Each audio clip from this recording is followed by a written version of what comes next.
Auditeurs, auditrices, chers spectateurs, bonjour, bienvenue à suivre ces nouveaux numéros des Communiqués pour inspirer. Aujourd'hui, je reçois sur ce plateau Marianne Murimanya Muhigwa, qui est jeune entrepreneur, experte en communication et chercheuse dans le domaine de la communication pour le changement des comportements. Aujourd'hui avec moi, vous allez découvrir son parcours en tant qu'étudiante. Cela dans le but de pouvoir inspirer d'autres personnes, d'autres femmes, d'autres jeunes filles qui tentent de baisser le bras après autant de difficultés sur leur parcours. Également, comme je l'ai dit, elle est entrepreneur. Vous allez découvrir son parcours de jeune entrepreneur, de la structure qu'elle a réussi à mettre en place après ses études, comment est-ce qu'elle surmonte ses difficultés, comment est-ce qu'elle émerge et comment est-ce qu'elle t'inspire personnellement. Marimac, bonjour et bienvenue à Bukavu. Bonjour Joseph. Félicitations également pour votre fin d'études universitaires que vous avez terminé à l'université Lumière de Bujumbura dans le domaine des communications. Pour le développement. Puisqu'on parle de ton parcours académique, scolaire, comment est-ce que ça s'est passé? Mon parcours académique, scolaire, ça commence à être pertinent. je pense que c'est pour cela que nous sommes là aujourd'hui, parce qu'il faudrait qu'on inspire, il faudrait qu'on transmette notre parcours, notre histoire, afin d'amener à d'autres jeunes à donner ce qu'ils ont dans le ventre, les meilleurs d'eux-mêmes et d'échanger. Merci. Merci Joseph pour la parole. Merci. Comme il a dit, mon nom est Muhigwa Mariana. Je suis entrepreneur, je suis femme des communications, je suis intègre. Donc aujourd'hui, comme il a dit, parler de mon parcours, en fait, c'est un peu large, mais je vais devoir coiffer pour faire comprendre le nécessaire, l'essentiel. Donc, j'ai commencé mes études dans les sciences des communications. Bon, étant un peu vague, parce que je ne savais pas encore est-ce que je vais faire les communications, les droits et tout ce qui va avec. Mais comme j'aimais un peu me documenter, j'aimais un peu... Donc, si un domaine me tente, je veux savoir ce qu'il y a de plus dans ces domaines. Quelle est la quintessence de ces domaines-là? Et là, moi, je me suis dit, laisse-moi m'engager dans ces domaines-là quand je vis que les communications sont comme, je dirais, comme les gens qui ont fait la pédagogie. Okay. C'est un peu large et ça englobe quelque chose de très important que je vais vous dévoiler tout à l'heure. Et là, c'est en 2000 combien? C'était en 2019 que j'ai commencé. La première année de baccalauréat dans les sciences des communications. Et je me souviens avant que tu ne partes, on a eu des échanges sur cette question. Et c'est vrai, les difficultés dans le choix, mais comment est-ce que tu as pu choisir la communication? J'ai pu choisir la communication parce que premièrement, il y a le journalisme qui m'est tenté. Okay. Ça m'est tenté beaucoup. Et moi, je me suis dit, parce que le journalisme, c'est une partie des communications, laisse-moi prendre d'abord les communications en général. Okay. Après avoir appris les communications en général, je me dis, je vais choisir quelque part où me spécialiser. En apprenant du jour au lendemain de 2019 à 2021, peut-être au-delà parce qu'on a eu des formations, on a eu des pratiques professionnelles qu'on a fait. Alors moi, je me suis dit, je veux m'engager dans le langage, dans l'art oratoire. Okay. Je me suis dit, les communications, oui, mais dans l'art oratoire. Mais au moins, tu as des notions dans les communications un peu partout. Et là, j'ai connu pas mal de challenges parce que j'ai vécu un peu loin des parents. Je me suis dit, je commence les communications. Qu'est-ce que je veux et pourquoi je fais ça?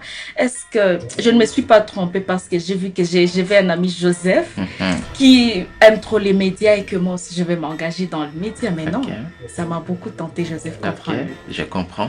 Les challenges que j'ai connus étaient que d'abord la langue dans le pays étranger. Oui. J'ai étudié au Burundi, le Kirundi que je ne parvenais pas à comprendre.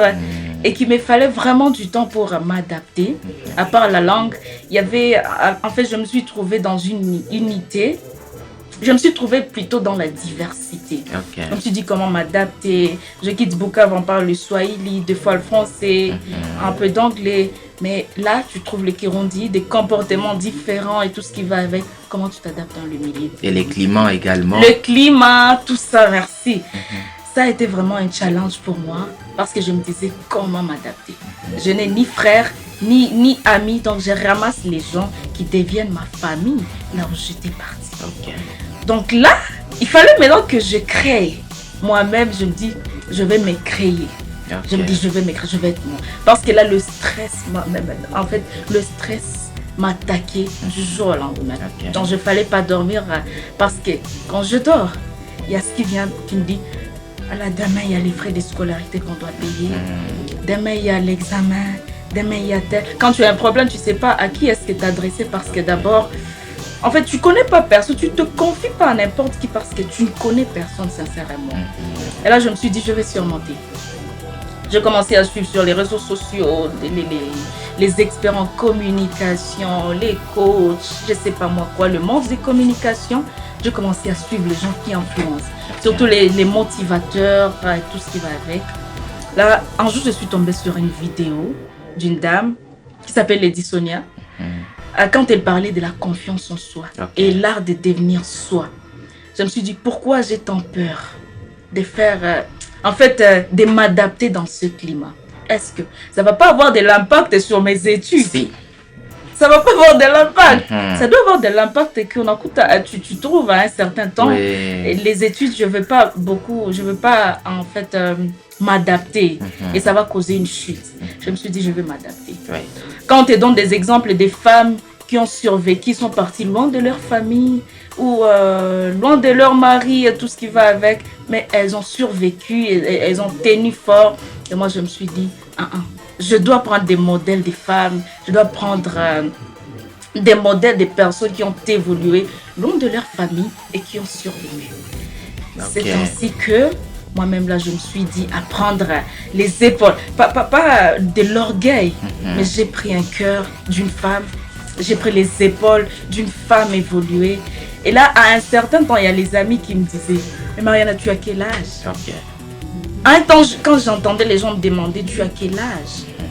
Je me dis, mais quand j'ai dit mon âge, ils disent, mais non, tu penses comme une personne de 50 ans qui a pas mal d'expérience. Je comprends donc que tu as réussi déjà à mettre un réseau en place et qui a contribué dans ces processus. Déjà, tu t'adaptes face au climat, le challenge et tout, la langue et le reste. Mais quand même, tu réussis en une année à mettre en place un réseau qui te permet également de mettre en place une entreprise. De quoi est-ce qu'il s'agit, Maboko? Maboko, tu avais déjà entendu parler. Maboko Business. Oui, Maboko Business, après que je me suis adaptée au milieu, c'est lorsque j'ai pris cette initiative parce que je voulais être boss de moi-même d'abord. Ok. Je voulais pas aller avec des demandes d'emploi et tout ce qui va avec. J'ai pris cette initiative entrepreneuriale qui se marie avec les communications. En fait, je voudrais entreprendre, en même temps moi-même créer une équipe pour faire le marketing de mes produits. Ça revient aux communications. Oui. Et voilà que la carrière des communications m'a tellement inspirée. Ok. Donc, du coup, entreprendre pour moi, c'est comme si je le définis comme entrer et prendre. Ok. Entreprendre. Ok. Donc, je prends ma part, je l'adapte et je continue ma route. Et là, c'est dans quel domaine déjà? Pour le moment, je suis en train d'entreprendre dans l'agroalimentaire. Ok. Et concrètement, qu'est-ce que vous produisez, vous transformez? Ouais, nous faisons la culture du soja. Ok. En transformant ça en lait de soja, mais le produit, nous l'avons stoppé faute des moyens. Ok. Nous sommes dit mettre un produit qui ne va pas nous coûter trop cher. Et là, nous sommes en train de faire le produit, le jus d'ananas, qu'on appelle Jami, qui à présent nous a donné une 3e place dans la 23e édition de l'interconnexion des moyennes et petites entreprises à la 23e édition de Jouaka Linguvukazi à Bujumbura. Et l'East African Community l'a certifié comme aussi un bon produit. Et ça a été vraiment une fierté, un très grand pas. C'était vraiment une grande innovation. Oui. Déjà, vous quittez la République démocratique du Congo, vous retrouvez au Burundi, à Bujumbura, où vous sortez du lot, où vous vous taillez une place. Mais quels sont les challenges auxquels vous vous heurtez souvent? Souvent, les challenges que nous connaissons en quittant le pays, bien sûr. En quittant le pays, d'abord, c'est le climat. Il y a aussi les finances. La plupart des fois, ce sont les finances qui nous créent des soucis à l'étranger. Et dans le domaine entrepreneurial, est-ce que c'est facile de mettre en place une entreprise à Bujumbura, surtout en tant qu'étrangère? En tant qu'étrangère, c'est pas du tout facile. Bon, comme on le dit souvent, faut toutefois se tailler un chemin. Faut se créer un chemin partout où tu passes. N'aie pas d'excuses. Cherche là où tu as affaire. Tu cherches, tu te dis, je suis étrangère, mais comment les étrangers se prennent ici? Comment je peux faire? Et moi, j'ai cherché toutes ces informations-là, j'ai recueilli. Je me suis dit, j'ai créé une entreprise. Elle a été admise. Néanmoins, on ne sait pas dans les futurs qu'est-ce que ça peut produire, s'il peut y avoir des freins. Certes, ça doit arriver parce qu'on les a déjà connus, certains freins, pardon. Mais c'est là on est toujours en train de surmonter. C'est pas, j'allais dire, on a connu la politique du pays et tout ce qui va avec. Non, mais deux fois, il y a des freins. Est-ce que vous pensez exporter le produit, genre quitter Bujumbura, amener le produit par exemple à Bukavu, à Lubumbashi, à Kinshasa? Oui, parce qu'il y a des gens qui sortaient Bukavu pour nous dire nous avons besoin de produits, on sait que vous vendez le produit à Bujumbura. Est-ce qu'on peut avoir le produit? On expédie le produit, il vient où la personne vient elle-même et il paie le produit et envoie le produit au Congo. Et c'était vendu, c'était vraiment apprécié. Mais il nous faut maintenant légaliser. Légaliser pour exporter, disons, nos produits vers le Congo. Cela a été vraiment aussi un challenge. Il faut que le gouvernement nous donne cette possibilité-là d'expédier les produits vers le Congo. Et cela demande de moyens. Messieurs et dames, en face de vous, vous avez une jeune qui entreprend dans le domaine alimentaire. La production du soja, la production du jus. Ce n'est pas facile de mettre en place une entreprise à l'époque.